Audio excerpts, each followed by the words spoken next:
Syndicate দুর্নীতি, অতিরিক্ত অভিবাসন ব্যয় এবং শ্রমিকদের অধিকার সংক্রান্ত জটিলতার কারণে ২০২৪-এর মে মাস থেকে বাংলাদেশিদের জন্য বন্ধ হয়ে যায় মালয়েশিয়ার শ্রমবাজার।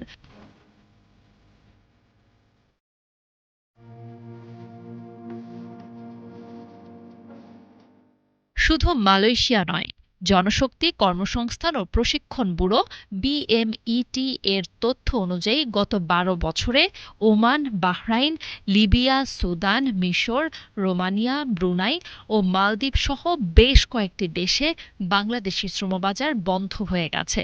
অন্যদিকে নারী কর্মী প্রেরণেও বড় ধস নেমেছে, ২০১৬ সালের তুলনায় প্রায় ৬৬% কমেছে।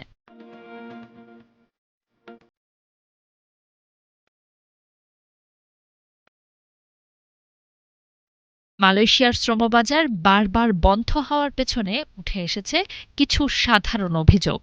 এর মধ্যে রয়েছে অতিরিক্ত অভিবাসন ব্যয়, সিন্ডিকেটের দৌরাত্ম্য, দুর্নীতি, কাজ ও বেতন না পাওয়া।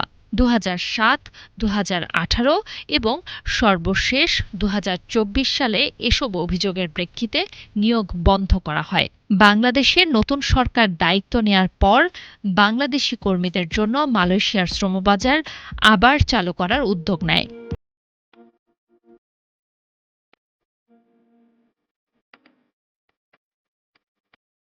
গত ৯ এপ্রিল মালয়েশিয়ার পুত্রজায়ায় বাংলাদেশ সরকার ও মালয়েশিয়া সরকারের মধ্যে শ্রম অভিবাসনের বিষয়ে দ্বিপক্ষীয় বৈঠক অনুষ্ঠিত হয়। বৈঠকে মালয়েশিয়ার প্রতিনিধি দলের নেতৃত্ব দেন দেশটির মানব সম্পদ মন্ত্রী দাতো শ্রী রামানন রামকৃষ্ণন।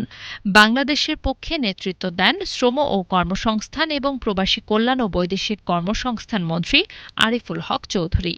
তার সঙ্গে ছিলেন প্রধানমন্ত্রীর উপদেষ্টা মাহদি আমিন। দীর্ঘদিন ধরে বন্ধ থাকা শ্রমবাজার পুনরায় সচল করতে এবং সিন্ডিকেট প্রথা ভেঙে নিয়োগ প্রক্রিয়াকে আধুনিকায়ন এবং মালয়েশিয়ার বিভিন্ন খাতের চাহিদা অনুযায়ী দ্রুততম সময়ে বাংলাদেশি কর্মী নিয়োগের প্রক্রিয়া শুরু করতে বেশ কিছু গুরুত্বপূর্ণ পদক্ষেপের কথা জানানো হয়।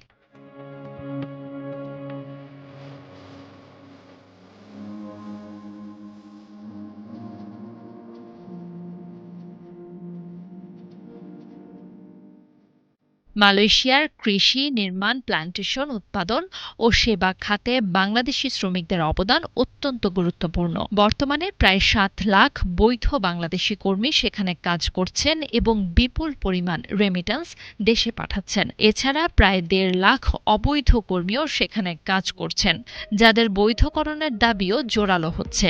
বাংলাদেশ ও মালয়েশিয়ার সম্পর্ক এখন শুধু শ্রম নির্ভর নয়, বিনিয়োগ অংশীদারিত্বেও উন্নীত হয়েছে। মালয়েশিয়া বর্তমানে বাংলাদেশের ৮ম বৃহত্তম বিনিয়োগকারী দেশ। আবহাওয়া, খাদ্যাভ্যাস, ধর্মীয় মিল ও সামাজিক গ্রহণযোগ্যতার কারণে মালয়েশিয়া বাংলাদেশি কর্মীদের জন্য একটি নিরাপদ ও জনপ্রিয় গন্তব্য।